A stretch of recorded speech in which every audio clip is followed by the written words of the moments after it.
Welcome everyone, this is Nathan Lindorf with The Rational Independent. Had a video corruption issue with part 3, so we're re-recording. This is part 3 of Neil deGrasse Tyson on Patrick Bet-David's podcast, the PBD podcast, discussing vaccines, particularly COVID vaccines, and it's frankly coming back relevant again as we see a rise in news articles discussing reintroducing mask mandates, discussing COVID case rates, etc. So let's get into it. Once a week, I looked at the statistics. How many people are getting COVID? What's the rate? What's the rate of hospitalization? What's the rate of deaths? Where is it by state? I had to look at it. My board forced me to look. We're in the business that we have to look at. They should, of course. because it's data. Yeah, I agree. On risk factors. The risk of... One thing I want to point out, and we've talked a little bit about this already, but it's important to kind of stay on it.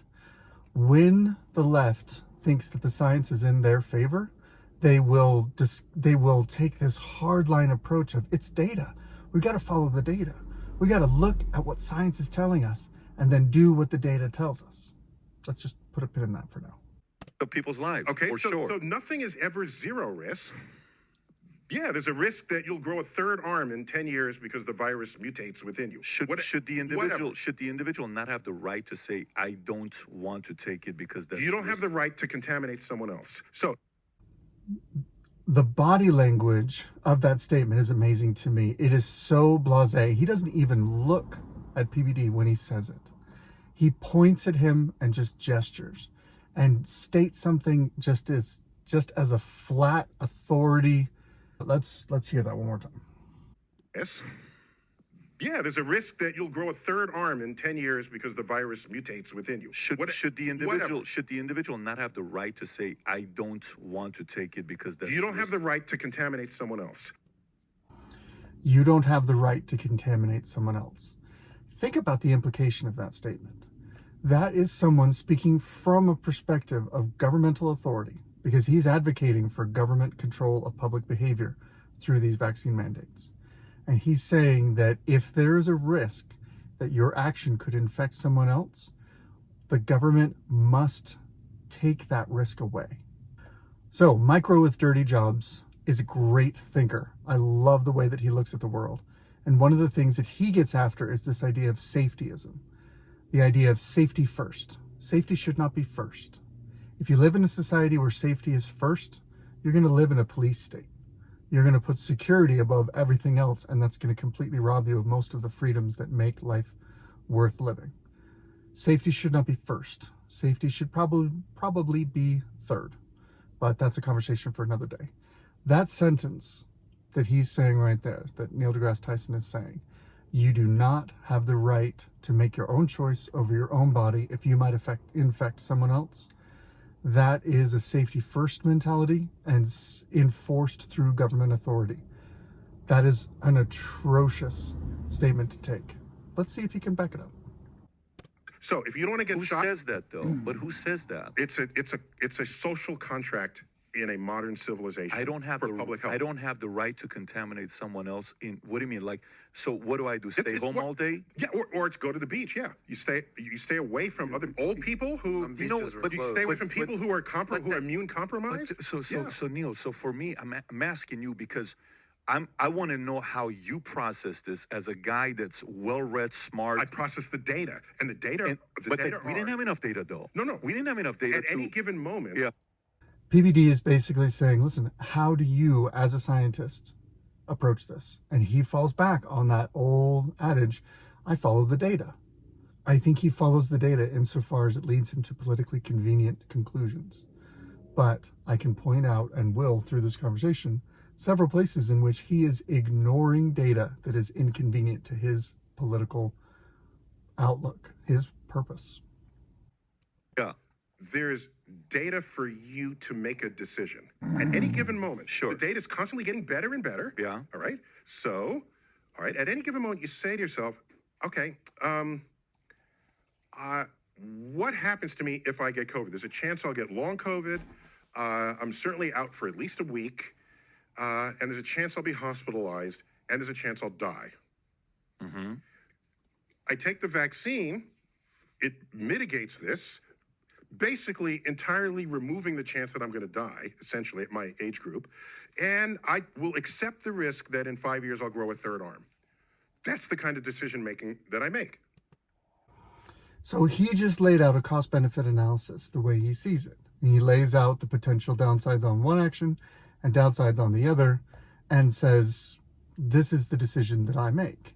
But what he's really saying, if you look at the way he's forming his arguments, is this is the appropriate decision that everybody should make.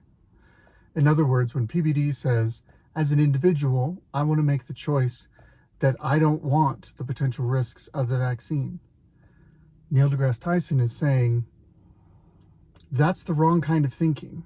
You've run your risk-benefit analysis. You've run that incorrectly. Run it again. And if you don't come to the right conclusion, then we're going to force you to do it our way. Now, that's just for me. But on top of that, if my workplace says, we don't want you coming in unless you are vaccinated and you might lose your job, I would say, why? Oh, because you could contaminate someone else, introducing a problem in their own health profile. Totally valid if you're making the argument that businesses as private entities should be able to set the terms of employment within their business. And I would argue that this applies specifically to new employment contracts. In other words, what he's saying is businesses should be able to decide, we don't want you in the office or interfacing with customers, etc., if you're not vaccinated. However, there's a thorny legal issue where they say, we're going to unilaterally change that policy for all current employees. We're going to change the terms of employment without getting people to sign an updated contract, without getting people to agree to this. We're just going to mandate it. However, the thing that's important that we're leaving out here is that Neil deGrasse Tyson is presenting this hypothetical, this idea of risk to your employment, as if the businesses are driving this mandate decision. But the simple truth, historically, is that it was not the businesses that were driving that. It was the federal government. The federal government essentially forced businesses to mandate to their employees. So it's a weird end run around the Constitution. There's a bunch of things that the federal government is not allowed to do. And what they've been trying to do in the modern world is to say, oh, we're not doing it. We're just instructing or twisting the arms or pressuring or whatever some private party proxies to do it. So we're not wiretapping. We're not recording your text conversations, but your phone company is. And so if we get a warrant, then we can get access to that information and the conversations that you had. Oh, we're not forcing you to take this vaccine. We're forcing your company to force you to take this vaccine. Oh, we're not censoring free speech. We're just having regular conversations with Facebook and Twitter and the other big players in the social media space, letting them know that there are these problematic users that are saying things that are politically sensitive and probably not appropriate, and we'll call it misinformation, and then they're the ones that ban you. We're not allowed to ban you, but our proxies are. It's a very legally shaky proposition when you really put the screws to it. But from a surface level perspective, it gives just enough deniability that in the public discourse, this is why I say, as a scientist, he should pay attention to data and details. And then he presents this situation incorrectly. In other words, he's either being disingenuous, or he's being, at this point, willfully ignorant.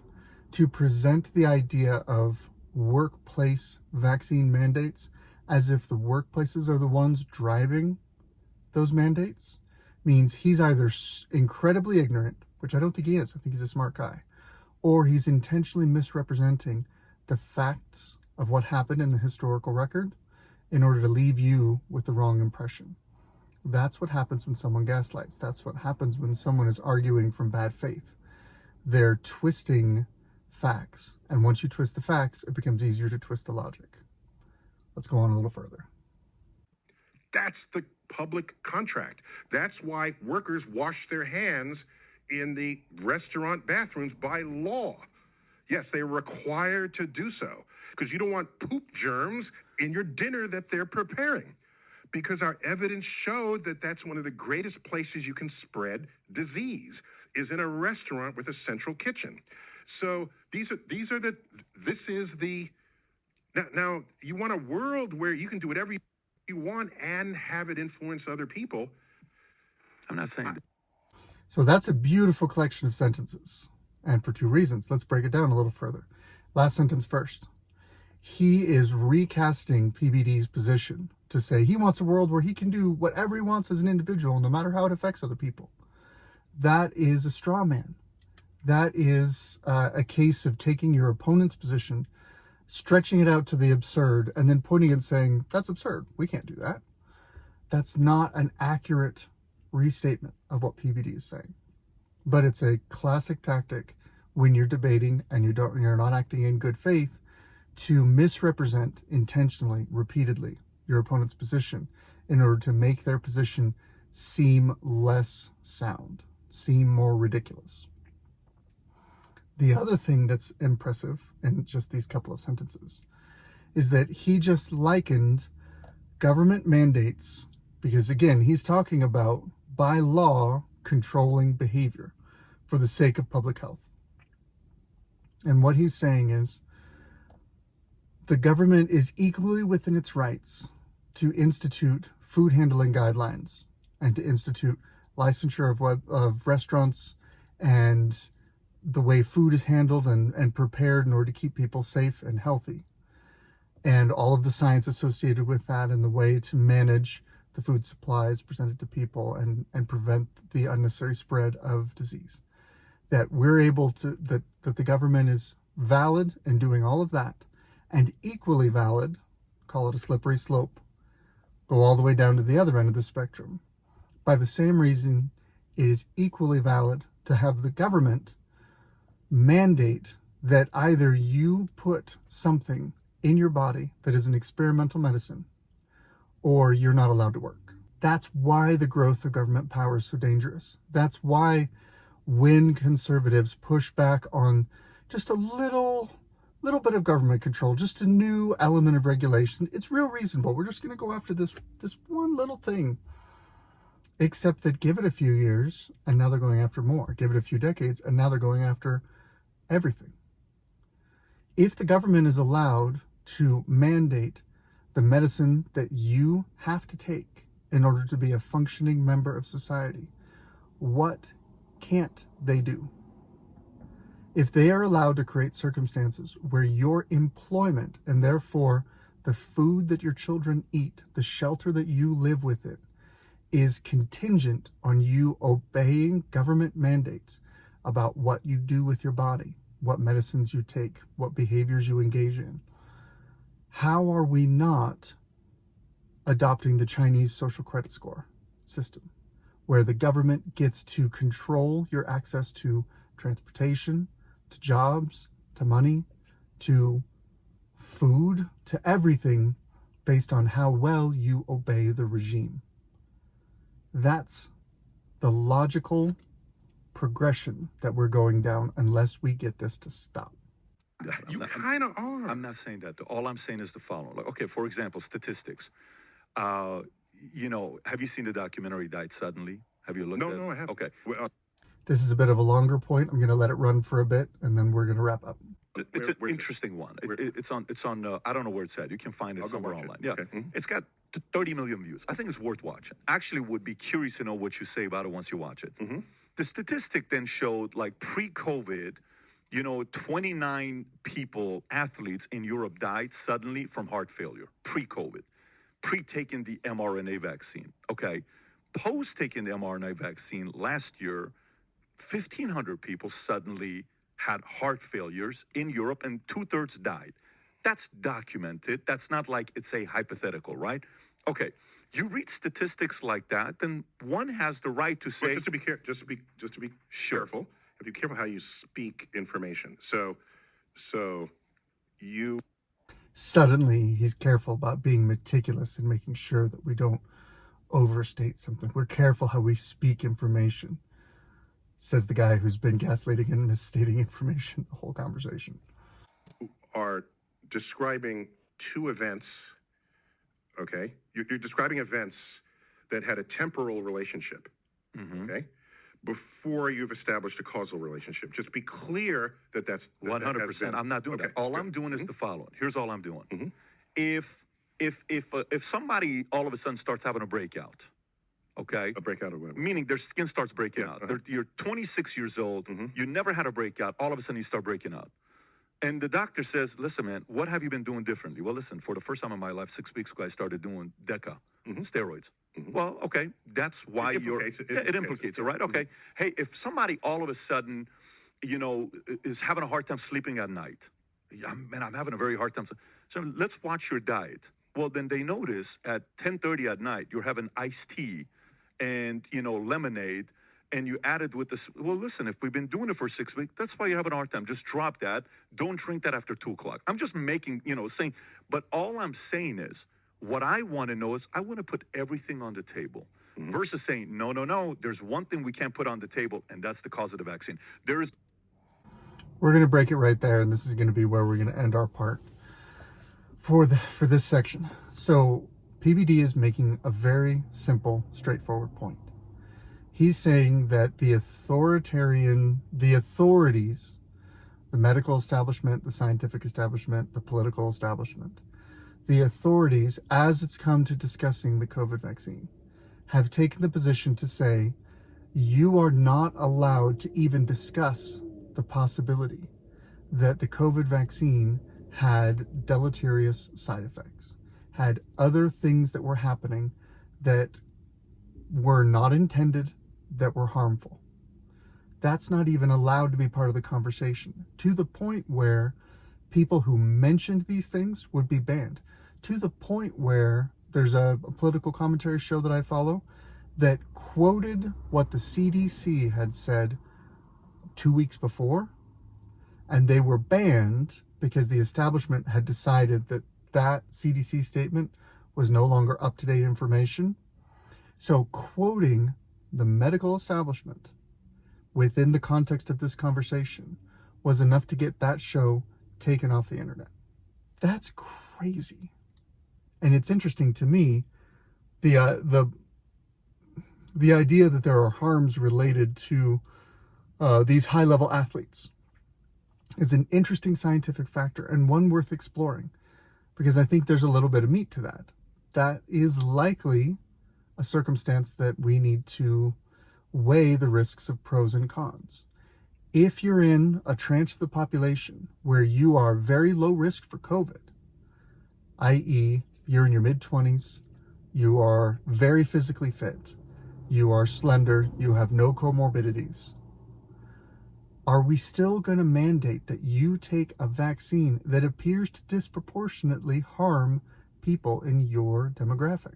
That is a worthwhile public policy conversation to have.